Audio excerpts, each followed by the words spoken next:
Vamos a alquilar. Bueno, bienvenidos a Conexión CTM, que es un programa en el que se pretende aproximar a los espectadores la tarea que el centro realiza con una serie de empresas. Y en los programas anteriores hemos repasado una serie de actividades y en el programa de hoy pretendemos mostrar las actividades que en simulación por ordenador y en diseño realiza el centro. Y eso nos lleva también a pensar en presentar el programa ampliando este aspecto y hablar un poco de la informática en las empresas y la actividad y la importancia cada vez mayor, obviamente, que la informática está teniendo en el desarrollo industrial y hasta en el contexto social de las empresas, de nuevos empleos, nuevas profesiones, desaparición de otras, etcétera. Lo hablaremos un poco durante el programa. Tenemos una serie de invitados que paso a presentar antes de que se muestre el vídeo característico de este programa y que se muestra al principio sobre la actividad del CTM, y agradecerles a todos el que hayan aceptado la invitación, en particular al director general de Economía Social, Cooperativa y Trabajo Autónomo, señor Xavier López, de la Generalitat. Muchas gracias.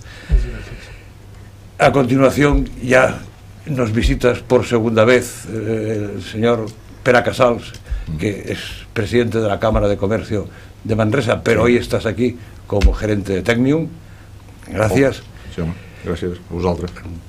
A su lado tenemos a Alessandro Andreotti, que es Engineering Manager de Daico Crensa o Daico Automotives, la sucursal en España de la misma.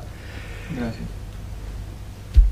Aprovechando también, como se dice, aprovechar la benentesa de que estaba el director general de Economía Social, pues tenemos una empresa con la que hemos colaborado mucho y creo que de una forma fructífera en el pasado y espero que en el futuro, que es cooperativa, que es Molmatric. Venéis dos representantes de la misma y hablaremos de lo que hacéis y habéis hecho con nosotros. Y finalmente tenemos a representantes del CTM, Dolores Riera, que es la responsable del grupo de simulación y diseño innovador, y Ricardo Hernández, que eres un responsable de proyectos, director, la mano derecha, dijéramos, de Dolores Riera en el grupo.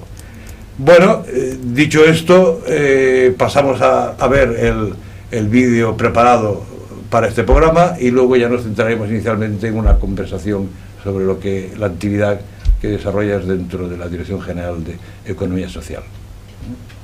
El equipo de simulación y diseño innovador de la Fundació CTM Centre Tecnològic se dedica a ayudar a las empresas a mejorar, desarrollando e innovando en el diseño de componentes y productos, de sus procesos de fabricación y, en general, de cualquier tipo de proceso industrial. También actualmente el grupo se dedica al desarrollo de producto propio. Para poder realizar todo esto, su principal herramienta es la simulación numérica mediante ordenador. La simulación es una técnica para realizar experimentos de forma virtual en un ordenador. Se basa en resolver modelos de fenómenos físicos, como la mecánica, la transferencia de calor o electromagnetismo, los cuales pueden ser expresados mediante ecuaciones matemáticas. El método más utilizado para resolver este tipo de problemas matemáticos es el método de los elementos finitos. Este consiste en dividir la pieza o dominio en estudio en pequeños elementos de geometría simple, como por ejemplo pequeños cubos, obteniendo lo que se conoce como malla. Resolver el comportamiento de cada uno de estos elementos es computacionalmente sencillo, por lo que sumando la contribución de todos los que forman la malla, se puede conocer con elevada precisión el comportamiento de todo el sistema analizado. La simulación permite resolver multitud de problemas de ingeniería, como los problemas mecánicos y de vibraciones, los cálculos térmicos y de transferencia de calor, la fluodinámica o el electromagnetismo. Estas técnicas de simulación son el corazón de lo que se conoce hoy en día como CAE, o Ingeniería Asistida por Ordenador.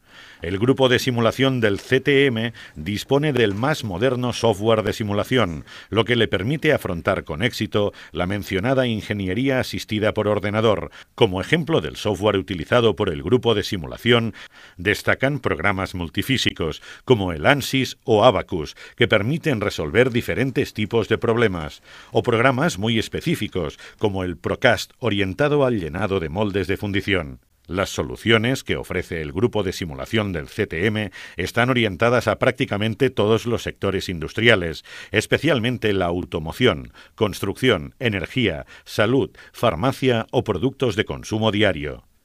Estas soluciones, siempre orientadas al diseño y desarrollo de producto o proceso, tienen como principal ventaja reducir las típicas pruebas de ensayo y error reales y sustituirlas por pruebas virtuales en el ordenador. Ello permite reducir los costes de diseño y potenciar la innovación. La simulación también cuenta con algunas desventajas. Estas herramientas requieren de personal cualificado y de una inversión inicial elevada. Todo esto hace que, en algunos casos, las pequeñas y medianas empresas no puedan acceder a este tipo de tecnología. Aquí es donde el CTM aporta valor, permitiendo a sus clientes disponer de la ingeniería asistida por computador al más alto nivel. A su vez, para que la simulación sea correcta, es indispensable conocer las propiedades de los materiales a ser simulados, y en este sentido, CTM muestra una gran ventaja, gracias a la estrecha interacción entre el grupo de simulación y los laboratorios de caracterización de materiales.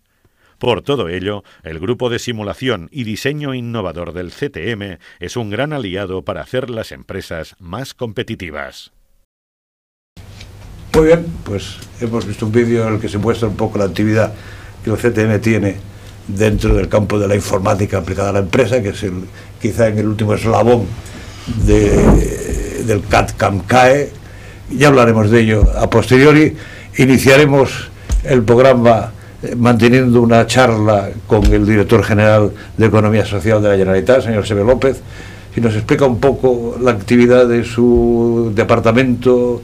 Y luego ya les preguntaremos libremente sobre temas de cooperativas y autónomos. Perfecte, doncs en primer lloc moltíssimes gràcies per haver-me convidat. Jo, abans de comentar el que estem fent i les activitats que estem desenvolupant, potser volia situar una mica el que és l'economia social i el cooperativisme concretament a Catalunya. En principi podem dir que l'economia social i el cooperativisme és un conjunt d'empreses, i aquest seria la primera definició, el substantiu són empreses, que són empreses cooperatives o empreses d'economia social, per tant tenen unes característiques determinades. I aquí ens trobem les cooperatives, com potser les figures més conegudes, cooperatives de treball associat, industrials com pot ser Moltmatric, cooperatives de consumidors, cooperatives d'habitatges, etc. Però també hi ha altres fórmules d'economia social, com les societats laborals, associacions i fundacions amb activitat econòmica, és a dir, és un conglomerat d'empreses que com a característica fonamental, moltes d'elles tenen la participació dels socis a l'empresa i en tot cas tenen en comú que són entitats que no es basen en models de capital, és a dir, que el capital no és qui té la primacia en aquestes empreses. Dit això, a Catalunya hi ha un pes molt destacat del cooperativisme i de l'economia social i estem parlant que, per exemple, a nivell de cooperatives estem parlant de quasi 5.000 cooperatives i en el conjunt de l'economia social estem parlant de més d'11.000 entitats. La Direcció General d'Economia Social i Cooperativa i Treball Autònom està dins del Departament d'Empresa i Ocupació, per tant en l'àmbit de l'empresa, i tenim en alguns temes capacitat normativa, però sobretot les nostres funcions són funcions de foment i dinamització. En aquest sentit, comentar que tenim capacitat normativa en matèria de cooperatives, per tant hi ha una llei pròpia de cooperatives a Catalunya i ara justament estem fent una nova llei que esperem que en els propers mesos es vegi la llum. Per què fem una nova llei? Perquè tot i que la llei que tenim no té més que 10 anys, pensem que han passat moltes coses i hem d'adaptar el model jurídic cooperatiu a la situació actual i a poder fer que les cooperatives o ajudar a que les cooperatives puguin tenir una millor capacitat d'adaptació, competitivitat i flexibilitat. D'altra, en el que serien els àmbits més de promoció, volia destacar un projecte que estem treballant que hem iniciat aquest any, que es diu AraCoop, i que aquí emmarquem tot el que serien les activitats de suport a la creació, al creixement, la consolidació i el creixement de les cooperatives. Per tant, fem actuacions encaminades a que es facin més cooperatives, a que les que existeixin puguin tenir un nivell de consolidació més alt i també a que puguin créixer. Tenim moltes cooperatives, però igual que les pimes d'aquest país ens falta una certa dimensió i un muscle que intentarem ajudar a que sigui possible. Curioso, porque yo creo que en España en general existe la idea de que en el País Vasco es un país con muchas cooperativas y no hay esa idea de Cataluña. En cambio, 6.000 o 5.000 cooperativas que existen no es un número elevado, ¿no?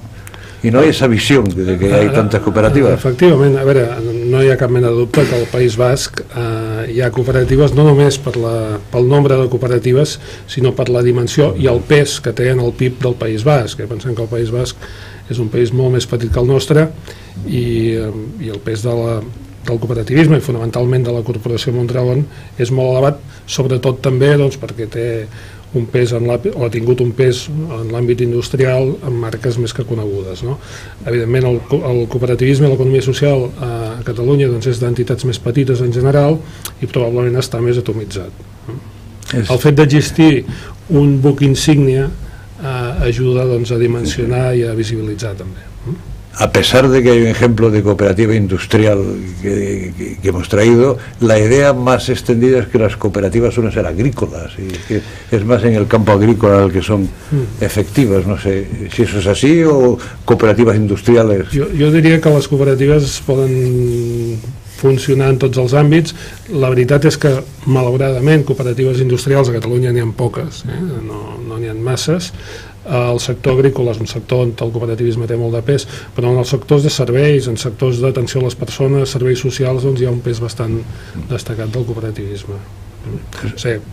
Parlant d'entitats d'economia social i cooperativa de les comarques que ens ocupen, podem parlar d'Empans com una entitat d'economia social, podem parlar del Taller Àurea, que és cooperativa i una cooperativa social d'Igualada, podem parlar de la cooperativa Plana de Vic, podem parlar d'Encís Cooperativa, que es dedica a tot el tema d'escoles bressol. Per tant, sí que hi ha... El que passa que sí que és cert, i una de les coses que volem treballar en aquest projecte ara cop, és que hem de visibilitzar el cooperativisme i l'economia social.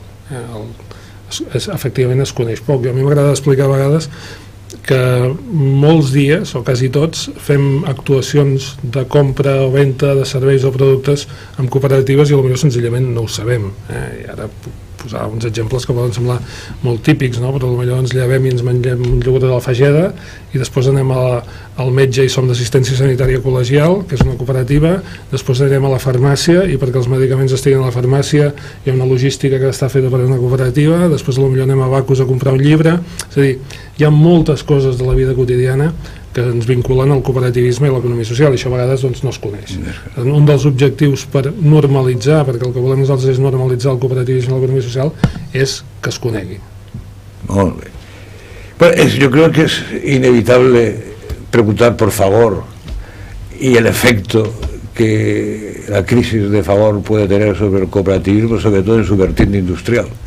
De si realmente es una solución para paliar un problema o realmente tiene futuro y proyección de una empresa puede crecer mucho cooperativamente.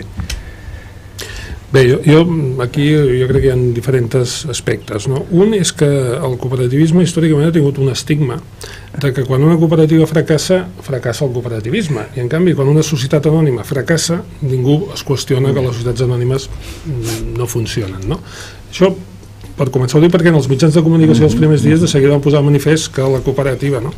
En aquest seria un aspecte. El segon aspecte, jo crec que és indiscutible que l'experiència de Mondragon és única al món i és superpositiva, perquè és veritat que en totes les crisis que han hagut fins ara han tingut uns moviments anticíclics per el tipus d'activitats que tenien, és a dir, quan Fagor anava malament, Eroski podia anar bé i per tant compensaven els llocs de treball. És a dir, no és veritat que Mondragon sempre creixés, hi havia activitats que anaven bé i unes que no anaven tan bé. El que passa és que hi havia un principi de solidaritat que ha funcionat molt bé.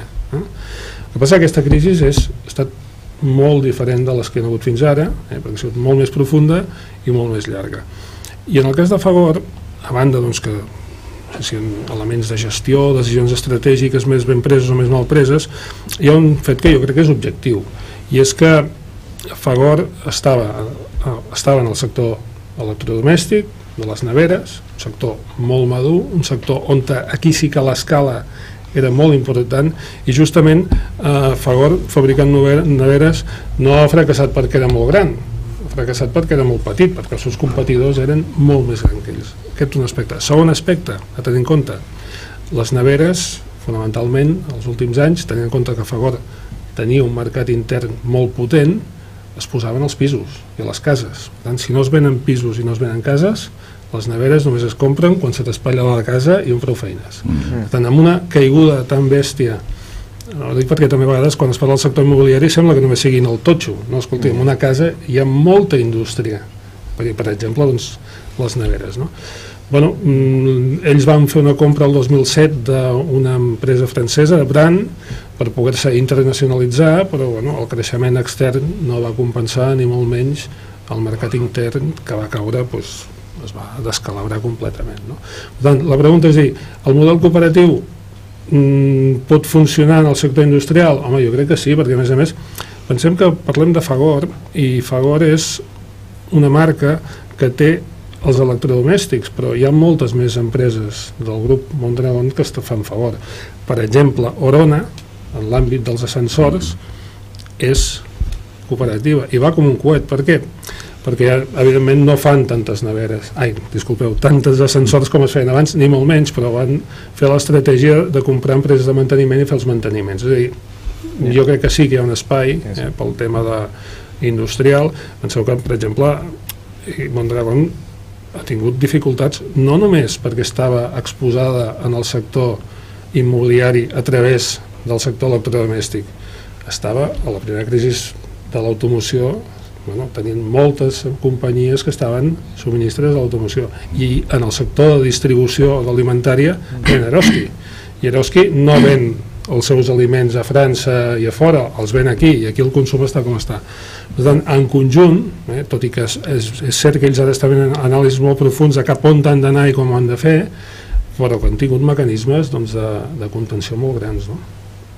Pero bueno, Mondragón es una cooperativa de cooperativas, y es lo que les permite equilibrar, pero una cooperativa específica puede tener más problemas.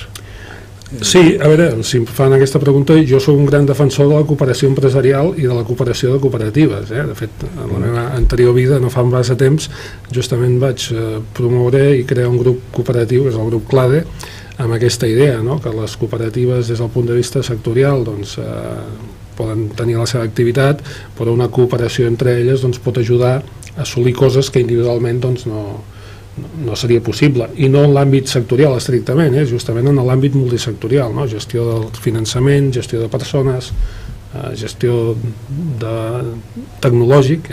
Si per exemple Mondragon va tenir una idea molt clara, al començament va ser primer muntar una empresa, i el que van fer, fabricar cuines econòmiques. Amb què? Amb llicència italiana. I després van dir, escolta, aquí hem de fer tecnologia pròpia. Per fer tecnologia pròpia van fer Ikerland, que va ser el seu primer centre tecnològic. Ara hi entra una pila, no? Doncs un centre tecnològic, és que és una mica el vídeo que ens heu ensenyat abans, per una sola empresa, doncs això és impossible. Per tant, aquell centre tecnològic ha donat servei a les cooperatives del grup, i jo entenc ara segurament a les que no són del grup, no? Sempre aquesta idea de cooperació, no? Amb el tema financer van fer exactament el mateix, amb el tema de les assegurances el mateix, amb el tema de la formació professional inicialment, i en el tema de la universitat politècnica exactament el mateix, no?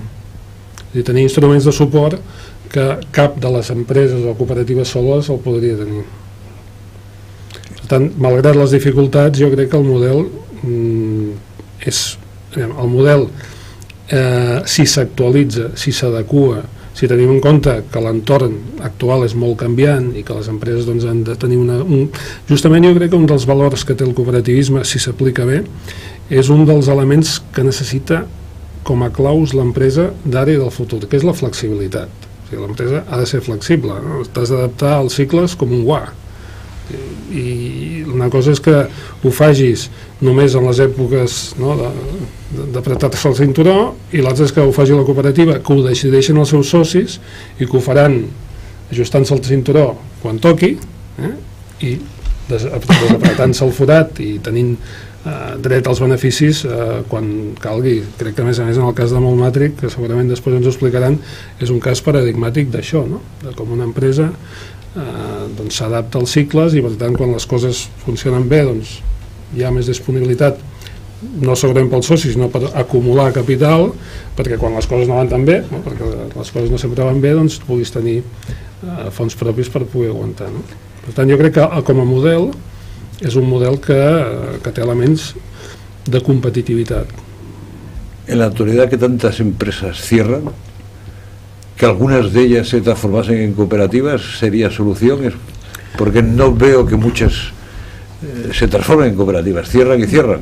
Ha habido casos, hay casos, pero quizá yo creo que sería susceptible, quizás si se las ayuda o si tal, si se promociona, de que muchas de ellas sobreviviesen haciéndose cooperativas. Sí, això... En mi ignorància econòmica me lo pregunto, per això lo pregunto. Mireu, a les crisis dels anys 80, de fet vosaltres veniu d'aquella època, hi van haver moltes empreses que es van transformar, o se les van quedar els treballadors i van fer cooperatives o societats laborals. Algunes existeixen i continuen com vosaltres, algunes s'han quedat pel camí, però no és la mateixa crisi i jo crec que quan no hi ha demanda, o quan el model de negoci ha canviat, perquè moltes vegades és que el model de negoci ha canviat, és que, no sé, m'imagino, les empreses d'instal·lacions no és només que hagi caigut el seu negoci, és que el model d'empresa instal·ladora ja demana unes escales diferents, ¿no? De hecho, perdón, ha habido un cambio de normativa que también ha podido ayudar a que no se crearan más empresas cooperativas. Ahora mismo la ley concursal lo que dice es que primero cobra Seguridad Social, después cobra el banco, después cobran proveedores y si queda algo cobran los trabajadores. Antes una manera de obtener una fuente de financiación es que los trabajadores podían hacerse cargo, o cobrar parte de la deuda y esa deuda invertirla en la adquisición de la empresa. Sí, sí. Que es el caso que, bueno... Quizás sería más importante pensar en la ley que lo que fuera es a salvar puestos de trabajo. Sí, no, está pensado en otro sentido, ya ves, que está pensado en el sentido de que la administración cobre la parte que tenga pendiente. Això que diuen és cert, tot i que abans que això tampoc és que vingui molta gent amb aquest plantejament. Dit això, nosaltres ara justament estem treballant un protocol dins del Departament d'Empresa i Ocupació perquè tots els àmbits que puguin influir, des de la Direcció General d'Indústria, nosaltres, Inspecció de Treball, i que puguem veure si hi ha algun cas que es pugui analitzar, doncs ho fem. De moment són molt pocs casos, però jo crec que en aquests moments estem en un moment d'intentar salvar tots els llocs de treball que siguin possibles, no? Per tant, bueno, insisteixo, no és com els anys 80, però sí podem aconseguir que una empresa que tingui un mínim de viabilitat, evidentment, perquè el que no té sentit és que pel fet que s'ho quedin els treballadors allò sigui viable, si hi ha viabilitat, si hi ha mercat, si hi ha potencial, doncs que es pugui mantenir. Però jo crec més en les cooperatives i, si em permeteu, parlar d'economia social en general, perquè crec que la forma jurídica és la cooperativa, però també n'hi ha d'altres, més ex novo y de nueva creación. Pero para eso hace falta previamente un conocimiento de gente que se reúna, que tenga una finalidad. Y eso, sí, evidentemente. Yo siempre digo que y eso industrialmente es más difícil. Quizá agrícolamente es fácil reunir una serie de productores en una zona y hacer una cooperativa de aceite, una cooperativa de tal, pero una cooperativa industrial és més difícil que surja d'una forma així. Efectivament, la indústria, quan parlem d'indústria estem parlant en un sentit molt ampli i de dimensions més grans, més petites, és cert. És que el problema de fer una indústria no és ja perquè sigui cooperativa en aquest país, és que liar-se la malta al cap per fer una indústria des de zero és supercomplicat, no? Però dit això... Sea del tipus que sea. Sí, s'ha de mimar, no? És allò, no? Deia, escolti, un professor Nueno un dia deia, escolti, jo això de la indústria a Catalunya veig molt difícil, però si troben algun forat, escolti, mimen-lo, facin-lo créixer i ajudin-lo, no? En el sector agrari tampoc seria un cas exactament, perquè en el sector agrari el que hem de fer és integrar les cooperatives agràries. Les cooperatives agràries, perquè ens entenguem, no se n'han de crear més, en general. S'han de fusionar i han de tenir més escala, no? Perquè si no concentrem l'oferta de productes, la demanda sí que està concentrada, no? I si anem a vendre al Capravo o anem a vendre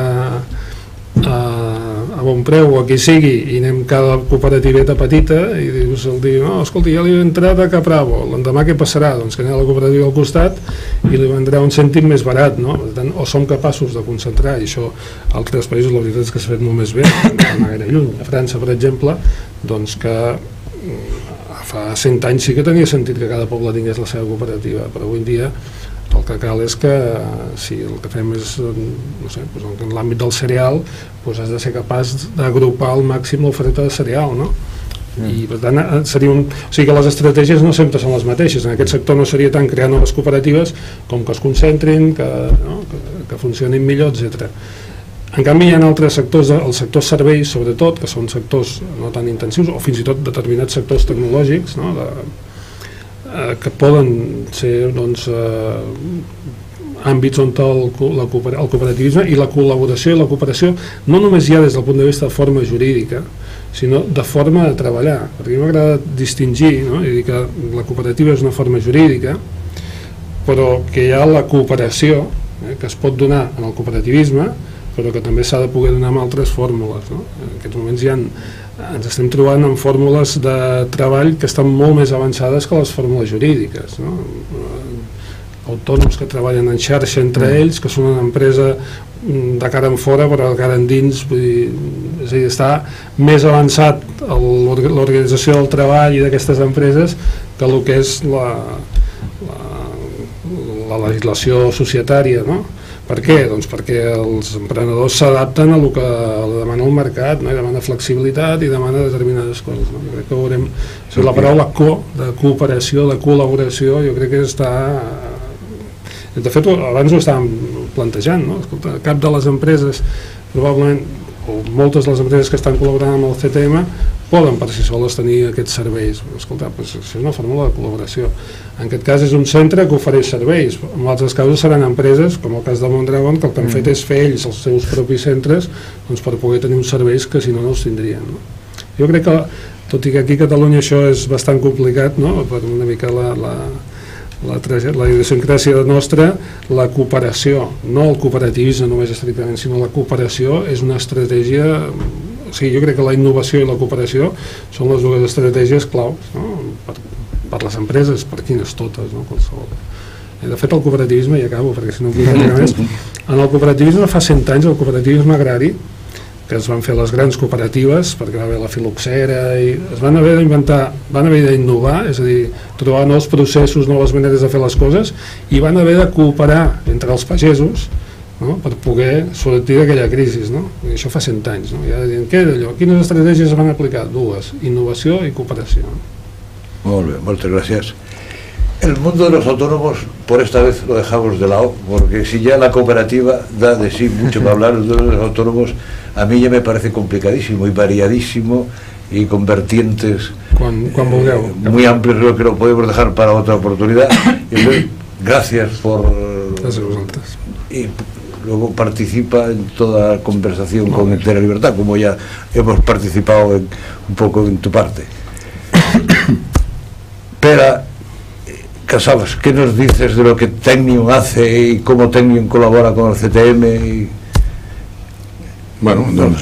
Descriu tu empresa... Per resumir, una empresa industrial de bastant més de 50 anys, estem a punt d'arribar als 60, que treballem bàsicament en dos camps. Per una banda, i en aquest moment és el camp més voluminós, doncs tenim tecnologies pròpies i per tant donem solucions per problemes de contaminació de l'aire, bé sigui doncs en fums que fan les empreses, però també hi ha molta problemàtica d'olors en qualsevol lloc, tant industrials com olors, no sé, en plantes de tractament de residus, d'escombraries, etc. És un món molt ampli, la pols, això dona molt de sí, i realment és una tecnologia pròpia que desenvolupada durant molts anys, que en aquest moment és la nostra principal activitat, és un percentatge important. El que passa és l'altra activitat, que és la fabricació d'equips diversos, que ara concretaré una mica doncs, per moure i per estocar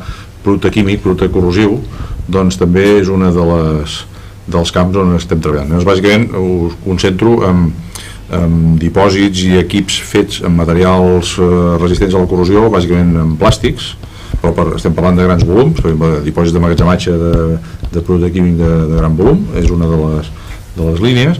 I per una altra banda, que és on hem cooperat amb el CTM amb el que avui hi ha objecte de la xerrada d'avui, fem maquinària, principalment bombes centrífugues, per moure aquests productes corrosius.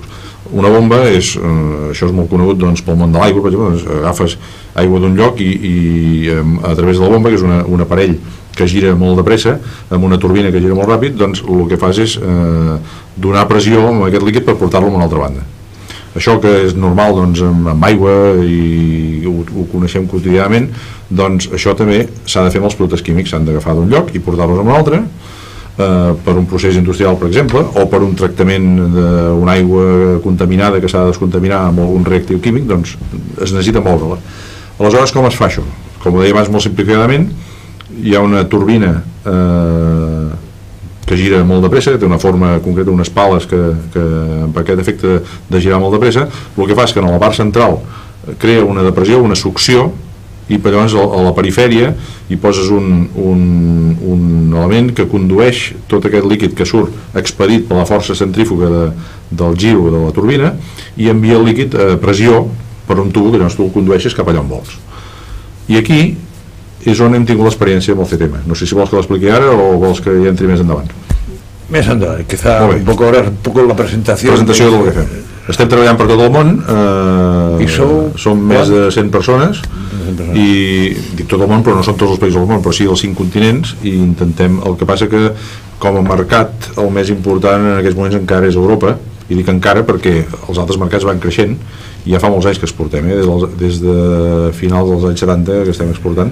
El que passa que això ha anat creixent aquests últims anys i ja són percentatges importants de la fabricació.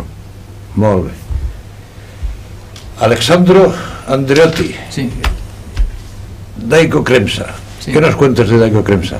Bueno, Daico Cremsa es una planta del grupo Daico. El grupo Daico es un grupo de nivel mundial, tiene planta en todo el mundo, en China, en India, en Europa, en particular en Italia, en Polonia. Y ¿es italiano?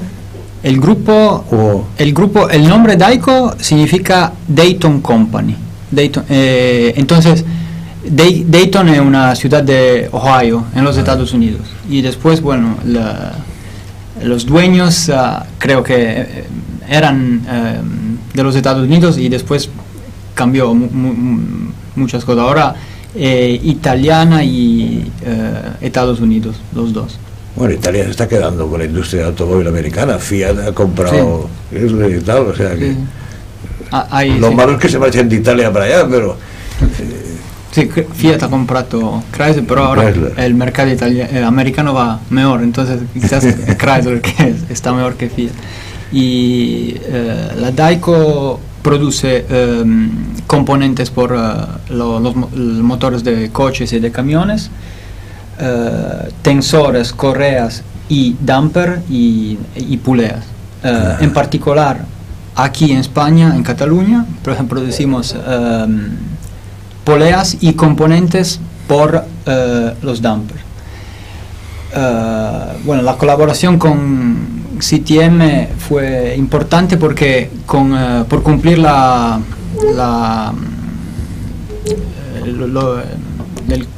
motores nuevos tengo que consumir menos, y por cumplir este requisito se tiene que desarrollar componentes que necesitan una performance mejor, y lo que significa con materiales que nosotros no conocemos, que son más difíciles de estampar, porque todo lo que pasa es que tú tienes ventajas y desventajas. Las ventajas es que hay mejor performance, pero la desventaja es que es más difícil de producir. Y ya que no hemos tenido muchas experiencias en estos materiales, hemos pedido ayuda a CTM por desarrollar un proceso que nos permite de estampar este tipo de material con un proceso de simulación de estampación. Y hemos colaborado por formación sobre este material que son de alto límite elástico, ¿no? Entonces que muy difícil de formar, pero por este es muy difícil de romper. Sí, pero en campo el que teníamos experiencia, sí. Aceros de alto límite elástico. Esto lo pide el cliente. Nosotros tenemos cliente, todos los constructores de coches, BMW, Mercedes, Fiat, PSA, Peugeot. Está bien. Bueno, Molmatric, viejos conocidos y colaboradores del CTM, ¿qué hacéis? Como se nos indica Matric, ya quiere indicar algo, sí, pero bueno, y Molmatric ya sugiere, pero bueno. Bueno, nosotros somos una empresa industrial que nos dedicamos mayoritariamente a la construcción de matrices.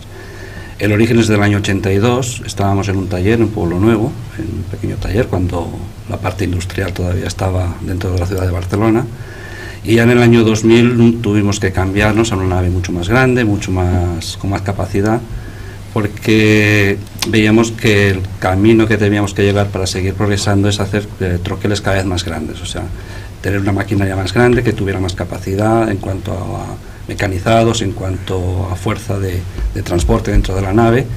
Y en el año 2000 nos trasladamos a Barberà del Vallès a unas instalaciones nuevas que hicimos para poder hacer la construcción de troqueles en 2000 metros cuadrados. El último cambio que hemos hecho, la última ampliación que hemos hecho es en Caldas. Este año hemos ampliado una nave también para potenciar la parte de mecanizado, para complementar un poco la actividad que estamos haciendo dentro de la construcción de troqueles. Nosotros nos encargamos de todas las fases, o sea, desde que nos viene la petición de poder fabricar una pieza, la parte de diseño, la parte de construcción, la parte de puesta a punto y la parte de integración en planta. Son proyectos que más o menos duran un año, desde el origen hasta el fin, y bueno, un poco lo que buscamos es cada vez el poder realizar troqueles que son más complejos, más grandes, porque son los troqueles que ahora mismo se pueden construir aquí en Europa. Trabajos mucho más sencillos o de menos valor añadido son trabajos que se están haciendo ahora mismo en Corea, China, países de bajo coste, Turquía, y ahí sí que no podemos ser competencia. Entonces nos estamos orientando a eso, a troqueles que son más grandes, que son laterales de coches, o troqueles que son mucho más complejos. Ahí es cuando hemos colaborado un par de veces con CTM, sobre todo por el tema de simulación y por el tema de materiales. Hemos hecho un par de proyectos de investigación y nos han abierto las puertas un poco el conocimiento de cómo se emplean las herramientas, qué capacidades tienen. A lo mejor los resultados no son los esperados, no hay una varita mágica, pero sí que nos han abierto las puertas a ver qué posibilidades hay, qué líneas de trabajo podemos hacer en cuanto a la parte de simulación y en cuanto a la parte de empleo de materiales. Una cosa que ha cambiado ahora en los últimos tiempos es la parte de plazos. El tema de plazos cada vez nos apretan mucho más en que reduzcamos los tiempos de fabricación de las cosas.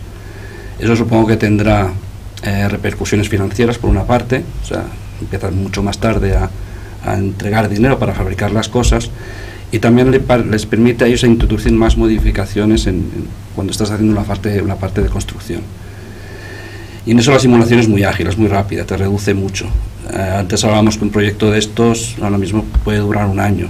Antiguamente estábamos hablando de que un proyecto podía durar 1 año y medio, y la tendencia es que cada vez se tengan que acortar más los tiempos de ejecución, y es eso, que la simulación nos puede ayudar mucho a poder predecir qué ocurre, adelantarte, reducir y sobre todo reducir horas, que es también reducir coste. Muy bien. Si explicas un poco la actividad en el CAE, cualquiera de los dos, del centro. Un poco cada uno. Sí, un poco cada uno, si quieres. Bueno, quizá primero, para que nos oigan, porque todos nosotros estamos en el mundo industrial, pero pues hay quien esté viendo este programa y no sepa cuando hablamos de CAE, CAM i CAT, términos que per nosaltres són molt familiars però no és per tothom. D'una forma senzilla, quan parlem de CAT és dibuix, únic i exclusivament, no hi ha res més que engegar una geometria. Encara que la D final CAT és de disseny, i disseny és una cosa més complexa, però s'ha utilitzat... Però és dibuix per ordenador. És dibuix per ordinador. O sigui, el delineant, que el presentador deia abans que hi havia empleus o oficis que han desaparegut. Avui, parlant del programa, ens preguntàvem si encara hi ha delineants i si existeix encara el col·legi de delineants. Suposo que la institució sí, però delineants... Sí. Treballen per ordinador. Treballen per ordinador, efectivament. Se sigue llamando colegio de delineantes. Canviant les eines. Doncs el CAT és això, el dibuix. És el que la major part de les empreses, o totes diria, que tenen fa molts anys. Després hi ha el CAM. I el CAM i el CAE, jo el tinc una mica solapat en la ment. CAM vol dir Computers Aided Manufacturing, i per tant es refereix a dissenyar manufactures, processos de fabricació amb ajuda d'ordinadors, i això afecta per exemple el control numèric, o sigui, el mecanitzat, però també a processos, a ajustar processos. Bueno, digamos que estas dos técnicas ya las tienen en Molmatric. Ellos diseñan la matriz con el ordenador y luego todo el mecanizado de esa matriz se hace a través de un sistema CAM, ¿no? O sea, el movimiento de las herramientas es todo controlado a través de los ordenadores. De mecanizado con CAM. Sí. I també el que seria, per exemple, en el cas de DAICO, i és el que nosaltres en tenim més experiència dintre del grup de simulació, és el procés de conformat, o sigui, dissenyar el procés, a veure les eines, com han de ser, si hem de fer 2 o 3 o 4 o una etapa d'estampació, fins els huelgos, l'espai entre el punxó i la matriu, per tant ajustar processos. Però llavors hi ha també el CAE, que la E aquí vol dir enginyeria, i aquí més aviat estaria el que nosaltres estem col·laborant amb, per exemple, Tecnium i amb moltes altres empreses, en el disseny quasi del component per complir una funció determinada.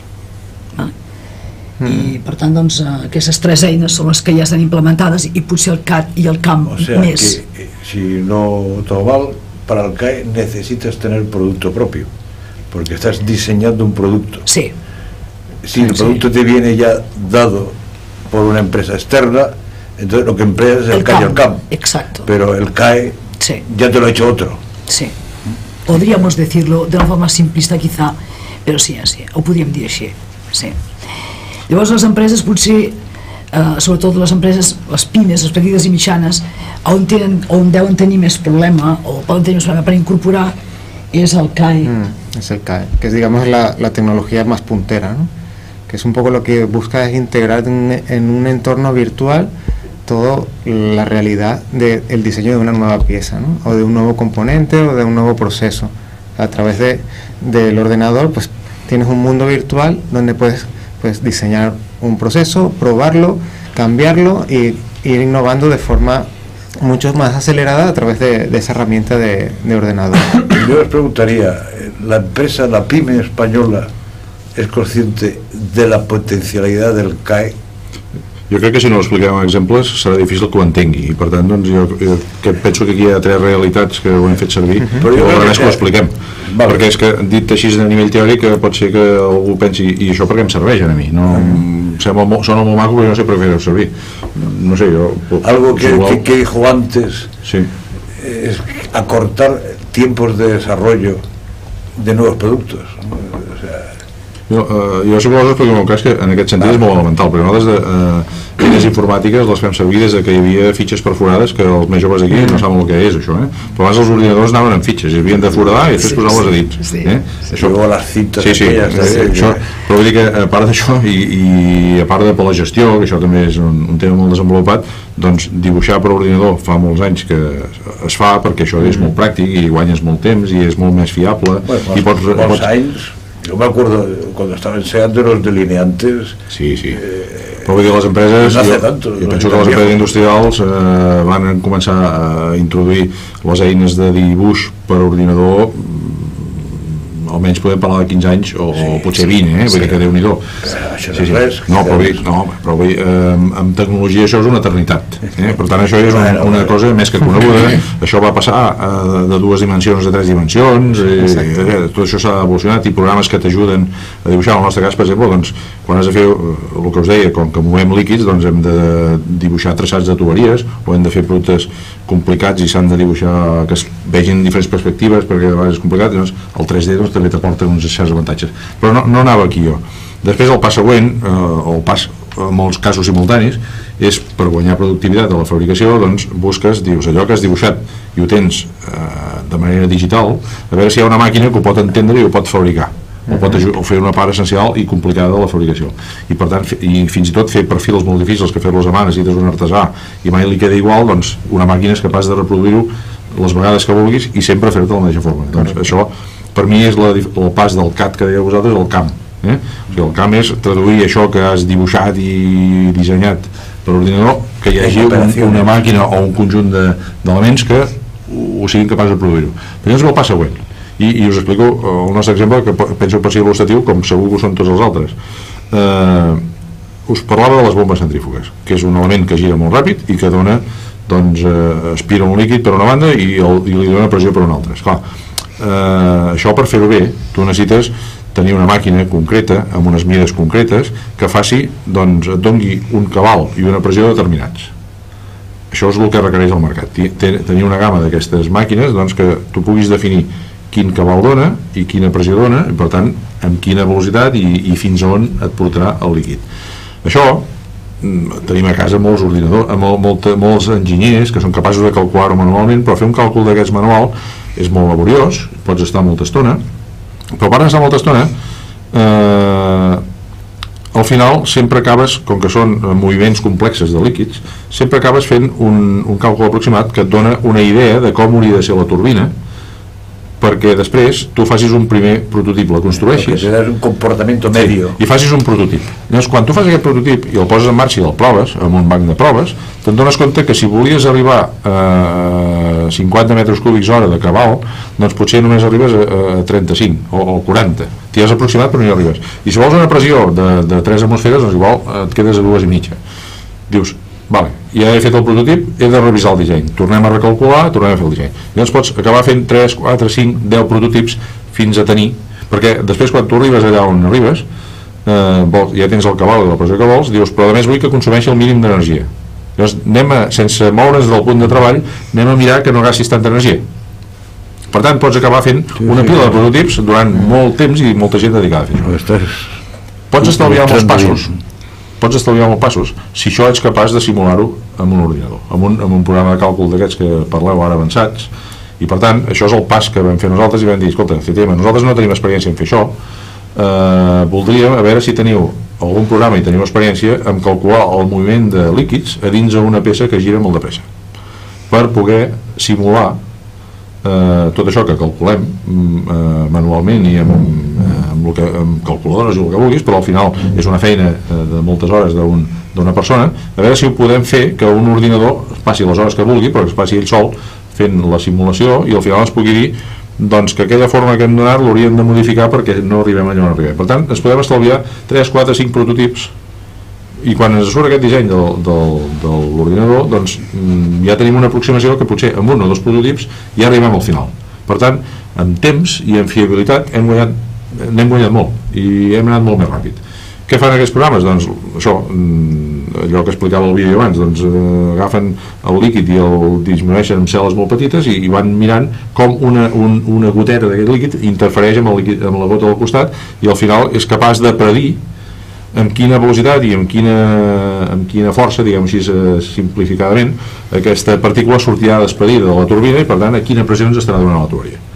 Això, que no sé si s'ha entès gaire, però és un cas pràctic. Nos vas a poner en el paro a los profesores de la universidad, porque no has ilustrado tan bien però a nivell universitari no s'explica això. Això és per explicar-ho divulgadament. Un alumne universitari d'enginyeria entres amb molta més profunditat. No, pues cada vez los alumnos requieren que se lo expliques más sencillo todo, no creas. Però l'objectiu no és aquest, l'objectiu és que hi hagi empreses que diguin, ostres, jo tinc una cosa que s'assembla amb això i que potser el CTM em poden ajudar. Doncs jo penso que això és bo que expliquem, perquè doncs un cop això ho has provat i el CTM doncs, ha fet unes simulacions i veus que realment el que surt d'aquesta... Tiene sentit i a més t'ajuda i acabes creant una màquina que fa el que preveu l'ordinador, dius, home, aquesta eina m'és molt útil, potser que n'hi fem fer una segona o potser si n'hem de fer gaires doncs que fem la inversió de comprar el programa i l'equip informàtic per fer això, formem alguna persona i es dediqui a fer aquesta feina a casa nostra. I és una mica el pas que ajuden als centres tecnològics en aquest aspecte, amb la PIME, el que dèiem abans, de dir, escolta, si no tens la gent formada o no tens la capacitat de fer-ho, prova-ho amb un centre tecnològic, t'ensenyaran totes les possibilitats que tens i a partir d'aquí pots continuar amb el centre o ja t'animes tu sol i comences a fer la inversió d'aprofitar aquesta eina de treball. Segur que vosaltres teniu casos semblants que poden ser prou il·lustratius de la utilitat que té aquest últim pas després de dibuixar i després de fer construir les màquines soles. Es el disseny, la fase pròpiament de disseny simulant. Bueno, también los electrocitos, el CAE, ¿no? Puede servir no solo para ver en el diseño cómo diseñar y tal, sino luego cómo se portará en muchos componentes mecánicos la pieza en la realidad, qué esfuerzos tiene, si va a romper o no va a romper después de estar funcionando. Jo us explicava un producte en tu caso particular. No, us explicava un producte que tenim nosaltres. Fa molt temps que estem fent càlculs per elements finits perquè tenim alguns productes, com poden ser, us parlava de dipòsits per emmagatzemar reactius químics.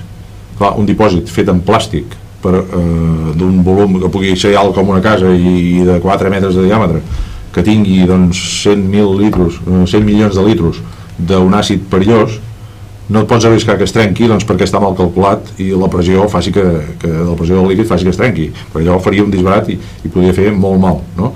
Doncs, a part que hi ha normes de càlcul, doncs també al final t'ajudes amb un programa de càlcul d'elements finits que el que fa és també subdividir tota la paret del dipòsit en elements petits i calcula com la pressió del líquid interior doncs actua amb les diferents no diré molècules, però els petits trossets que ha simulat del dipòsit, et preveuen si allò està ben calculat i es trencarà o no es trencarà, i a més quant de lluny està del punt de rotura, i per tant tu vas deixar un coeficient de seguretat molt ampli perquè no hi pugui haver mai la possibilitat d'accident, doncs per tant és un altre tipus d'aplicació. Això no és ben bé simulació, però també és càlcul per elements finits, que és un altre tema prou interessant, i per tant també deu ser CAE amb la vostra definició, doncs que penso que això quan fas una estructura, una viga, que tots els manuals de càlcul d'enginyeria t'expliquen com calcular una viga, això és molt senzill, però quan fas un perfil molt estrany, una forma molt rara i que és difícil de calcular, llavors aquí estan els ordinadors per agafar aquesta peça i simular també els esforços i preveure quan es trencarà i en quines circumstàncies. ¿Y en dónde? ¿Y dónde? O sea, lo bueno es la exactitud de la información punto a punto de la pieza que te da la simulación por ordenador, porque los cálculos normales generalmente te dan ideas de esfuerzos medios, comportamiento medio, pero poder analizar analíticamente, por el cálculo analítico normal, el comportamiento de una pieza compleja, normalmente es prácticamente imposible. Es el ordenador el que te ha permitido, dividiéndolo en trocitos, el que te permite sacar información puntual de la distribución de esfuerzos, de formaciones, etcétera, en toda la pieza, ¿no? Es que hoy, aunque si uno escoge de hacer prototipos y hacer 4 o 5 etapas, no lo puede hacer, porque no puede entregar en el tiempo que pide el mercado. Entonces, no es una alternativa, una necesidad de hacer esto tipo de trabajo. Bueno, también se ha acelerado esto porque lo ha permitido el otro, o sea, es un poco... Entonces, uno no lo hace, no había este sistema, había que pasar los 5 años en desarrollar algo porque había que pasarlo, si no, una cosa, entonces también se animan y entonces cada vez te piden menos tiempo, pero es porque es posible hacerlo. Cuando no era posible, lanzar un modelo nuevo de automóvil antes costaba 5, 6, 7 años, ahora en año y medio, 2 años, te hacen un facelifting o te hacen un restyling y te colocan un coche prácticamente cambiado en el mercado. Es por esto, pero es porque también es posible hacerlo. Vuestra experiencia así ya más concreta con nosotros, que fue en la polea, ¿no? Donde fue en un particular un componente de un sistema un poco más complejo de una polea, que una, no sé cómo decir en castellano, un decoupler. Entonces, como la bicicleta, por un sentido transmite potencia y por el otro no la transmite. Y por lo que pasa es que esto es por disminuir las vibraciones de la correa. Todo que vibraciones es consumo de gasolina, entonces menos vibraciones, menos gasolina. Esto es la idea, ¿no? La idea detrás. Pero por hacer esto hay muchos más componentes. Por decir, un damper puede tener 3 componentes. Una polea es un componente, pero un decoupler de este tipo puede tener hasta 14, 15 componentes. Que tengo que ser más una performance mejor de los dampers que son poleas son dos piezas con una goma en el medio. ¿Qué pasa? Que la goma transmite la potencia siempre. El decoupler la transmite solo en un sentido, en el otro no. Y por hacer esto uno tiene que desarrollar muchas componentes diferentes, y en particular hemos desarrollado un componente, y CTM nos ha calculado el proceso, nos ha calculado cuántas tapas se tenían que hacer, cómo hacerla y el dibujo del utillaje. Esto fue importante por reducir el tiempo y las pruebas que hicimos.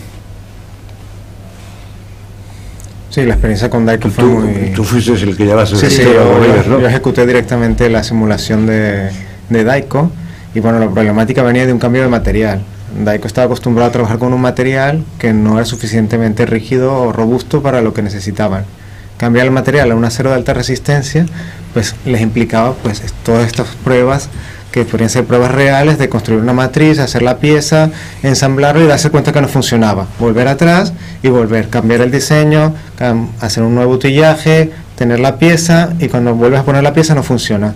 Pues lo que hicimos fue acelerar todo ese proceso de ensayo y error, y lo hicimos de forma virtual con la herramienta del CAE, ¿no?, de simulación. Y así fuimos probando, iterando, probando, hasta que conseguimos la configuración que permitía conformar y fabricar aquella pieza con las características y la forma que ellos buscaban. En el tema de moldes y matrices, la duración del molde es un tema muy importante porque incide directamente en el precio de la pieza. Ahí también el diseño del molde, los moldes pueden fallar por desgaste, por fatiga térmica, por fatiga mecánica, etcétera. Eso os viene dado el molde, lo diseñáis vosotros, intervenís en las etapas de conformado, entráis en cómo... La parte de materiales dentro del uso corriente de los troqueles, para los materiales habituales ya está bastante estudiada, está bastante estandarizada. Las estructuras que tienen que tener las bases, los nervios, los espesores que tienen que tener los materiales, para lo que es un uso normal ya está bastante estandarizado. Sí que es verdad que con el desarrollo de los materiales estos de alta resistencia sí que es necesario, digamos, afinar más con el uso de según qué materiales. Porque necesitas aportar materiales que sí que te dan mucha más resistencia, pero que son muchísimo más caros. O sea, tienes que emplear su uso de una manera bastante racional. Y ahí sí que, bueno, el hecho de hacer simulaciones con ordenador nos ha permitido buscar cuáles son las mejores condiciones que tenemos que aplicar según qué materiales. Nosotros, por ejemplo, un proyecto que hicimos con Centro Técnico, con CTM, me sorprendió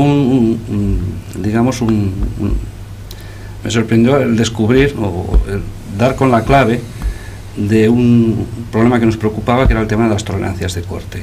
Nosotros cuando tenemos que cortar materiales de alta resistencia, que son extremadamente duros, pensemos que estos materiales son del orden de 3 a 4 veces mucho más duros que los materiales normales, y eso implica un uso de materiales diferentes, un uso de geometrías diferentes, y nos tenía bastante preocupados el tema de la tolerancia de corte. La tolerancia de corte, el acabado superficial, el corte cambia, ¿no?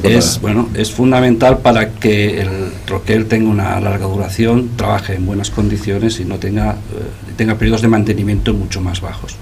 Entonces recuerdo que en una simulación apareció un efecto que no habíamos nadie buscado, ni, bueno, yo por lo menos no lo había buscado. Que parecía contrario a lo que era un tema de vibraciones. Estábamos locos por la parte de resistencia, por la parte de respaldos, por la parte de lo que es el material, la capacidad que tenía de comprimirse o no, pero no habíamos analizado o pensado que podía haber un efecto de vibración, había un efecto campana. El material vibraba, en el momento de vibrar se movía, y eso hacía que se tuviera 3 centésimas de diferencia.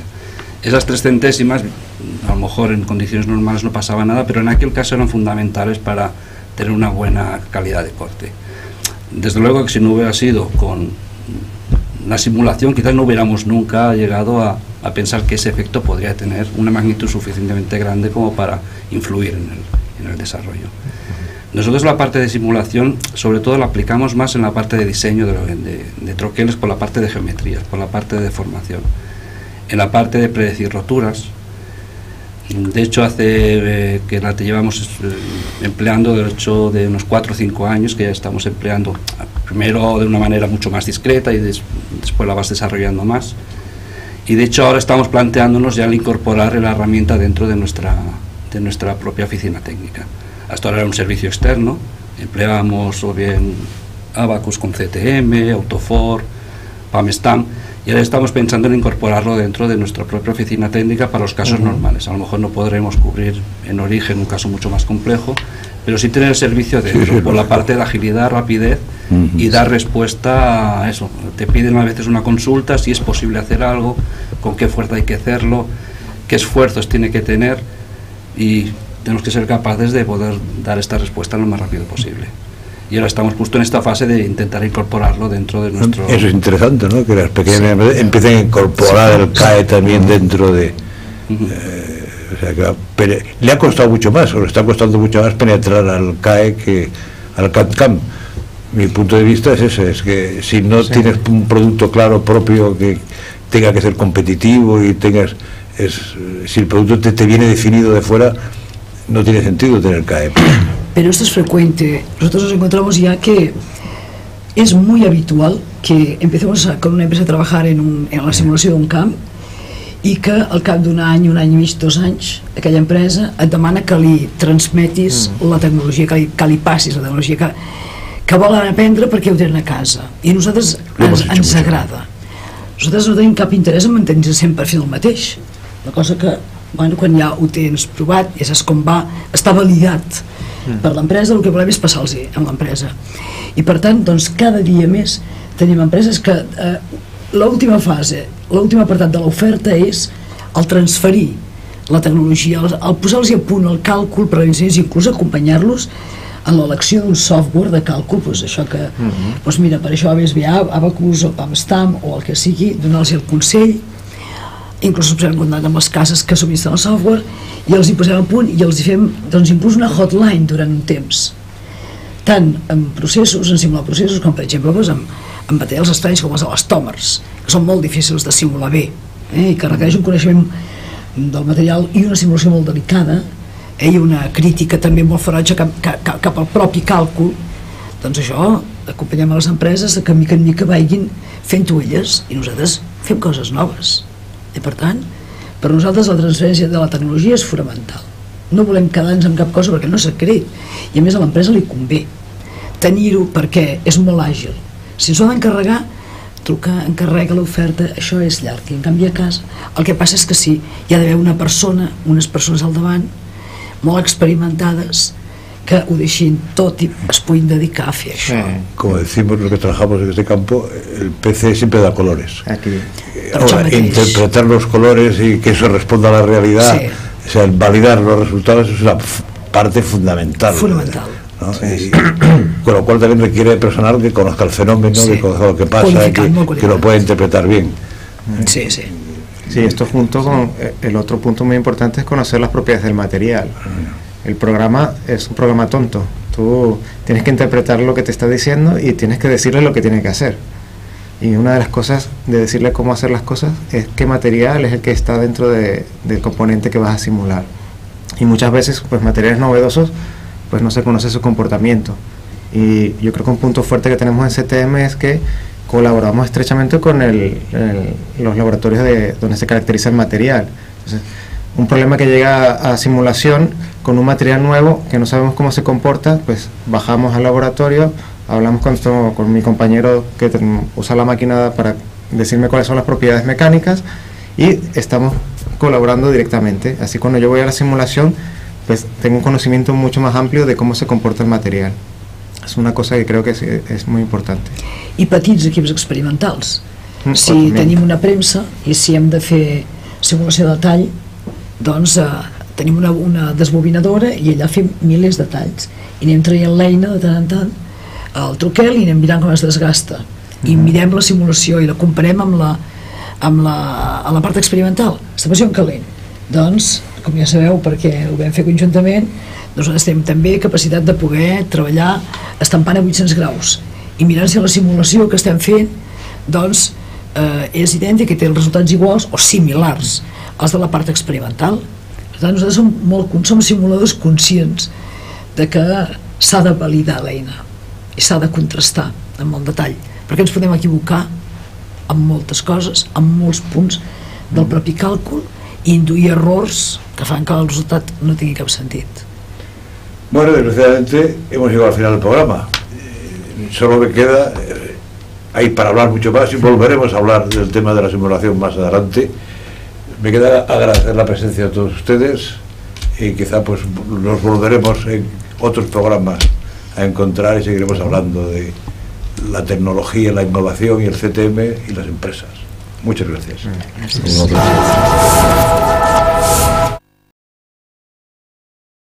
Un projecte europeu de reutilització d'aigua es posa en marxa aquests dies a Manresa de la mà de la Fundació CTM, Centre Tecnològic.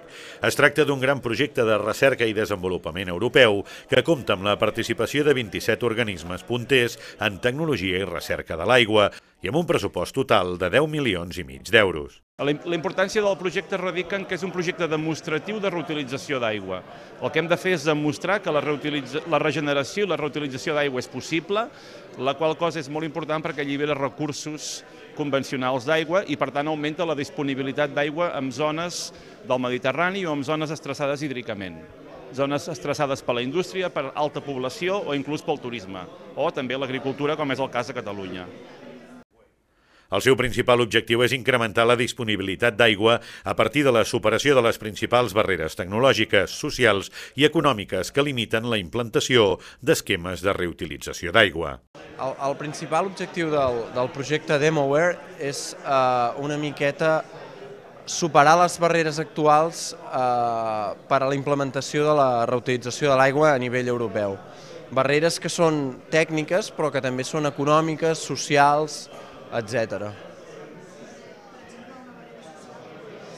Doncs el fet de reutilitzar aigua que ja ha estat utilitzada a vegades suposa, a nivell de població o a nivell de l'usuari que l'ha de fer servir, doncs pot suposar com dir-ho, hi pot haver reticències, no? Tot i que actualment ja fem reutilització de l'aigua, perquè l'aigua que nosaltres, en el cas de Manresa, utilitzem, també la utilitzen les poblacions riu avall, en el cas del Llobregat i el Cardener. Quan aquesta reutilització es fa més evident o és més directa, pot suposar una sèrie de... pot haver-hi reticències a nivell de la població. La idea del projecte és demostrar que les tecnologies actuals són suficientment segures com per garantir la seguretat en el cas d'utilitzar aigua reutilitzada. Les ambicions bàsiques del projecte DemoWare són millorar la disponibilitat i fiabilitat de les solucions per a la reutilització i alhora crear una identitat professional unificada per al sector europeu de l'aigua. Una de les ciutats on es farà una prova pilot d'aquest DemoWare serà Sabadell. El proyecto tiene una función social de involucrar a las autoridades locales en el reciclado y la reutilización del agua y bueno, hemos elegido municipios catalanes, Sabadell, por ejemplo, es un ejemplo de ello, como pilotos en esta experiencia. A més, aquest nou projecte europeu pretén avançar en el desenvolupament de models de negoci i estratègies de fixació de preus i a la vegada aportar dades per adaptar els règims normatius a la realitat tecnològica sense comprometre la salut humana i la integritat del medi ambient.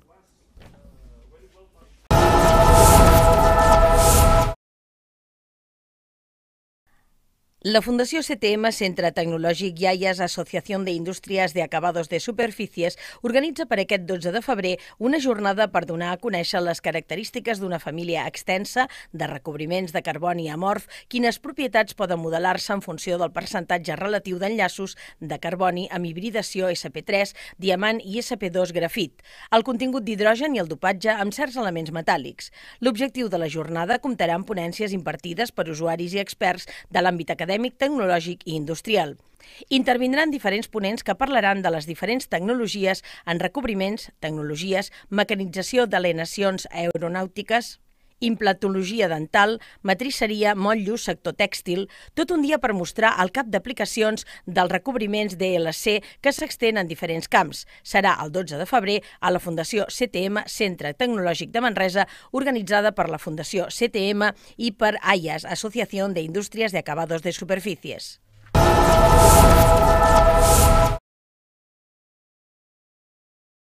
Una empresa vegenca, Tecnoconverting, ha rebut el Premi a la Innovació a la Fira Smagua per la creació de Quantum, un separador mecànic que elimina les escumes que genera en el reactor biològic de les depuradores.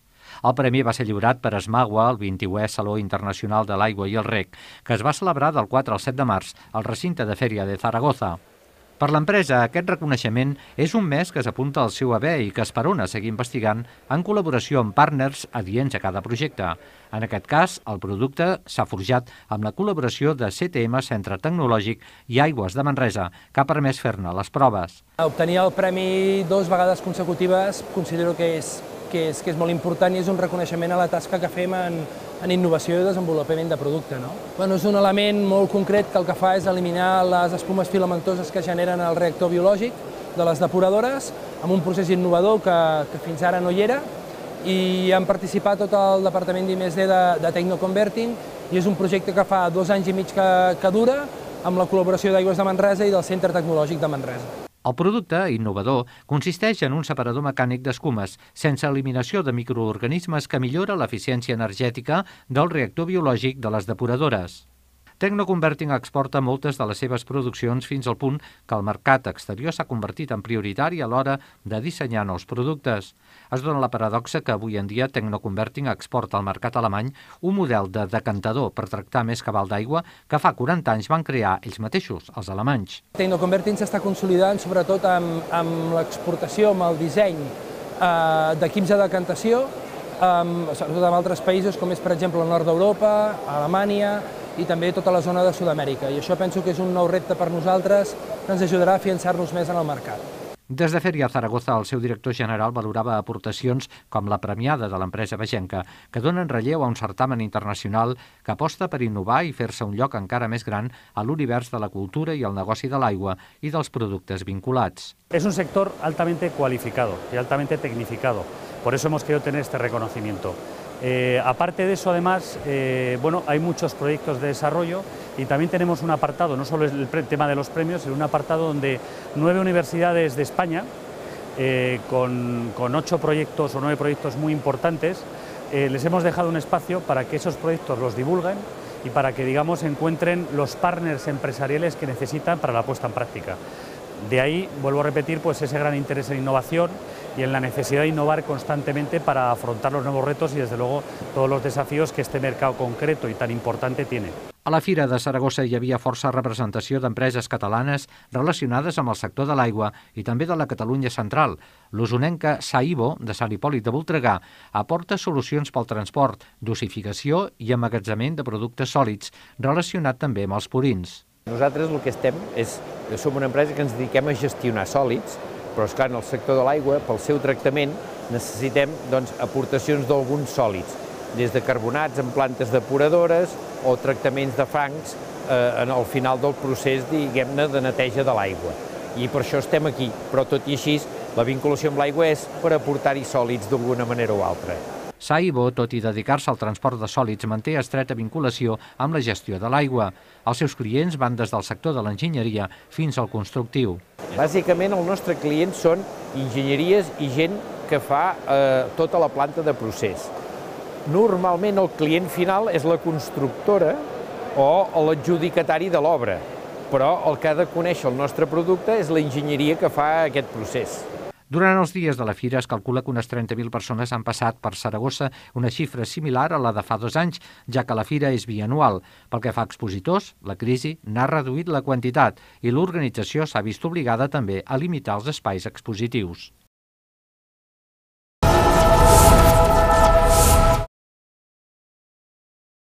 El CTM Centre Tecnològic ha acollit aquest dimarts una jornada sobre caracterització mecànica de materials que ha anat a càrrec d'Instron Espanya, Portugal, amb l'assistència de mig centenar de persones, representants d'una trentena d'empreses i 4 universitats. La jornada ha estat oberta per Iván García, director comercial d'Instron Espanya i Portugal, i Juanjo Martín, director de promoció tecnològica del CTM. Per la multinacional Instron, el poder explicar la seva oferta a un mercat ampli que aplega els dos sectors vinculats, com són empresa i universitat, representa facilitar la divulgació i el coneixement del producte.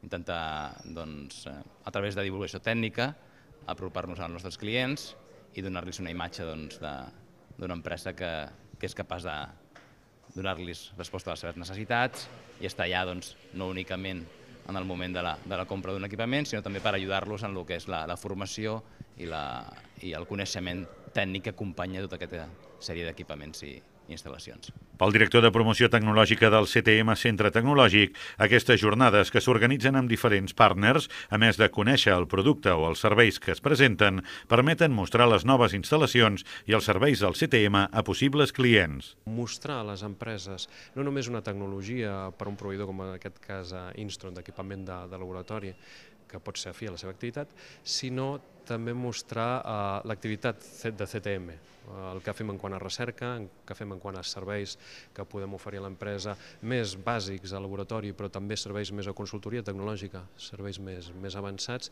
i una mica també aquestes empreses que tenen perfil similar però que comparteixen inquietuds i necessitats es puguin trobar entre elles per també trobar una miqueta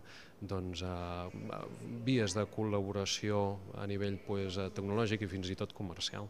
En la presentació de la jornada, el director de promoció tecnològica ha ofert al CTM que està a disposició de les empreses per ajudar-les a fer-les més competitives. També ha recordat que la gènesi del CTM contemplava relacionar el sector empresarial amb l'universitari, dos àmbits que es necessiten i que molts cops s'havien ignorat.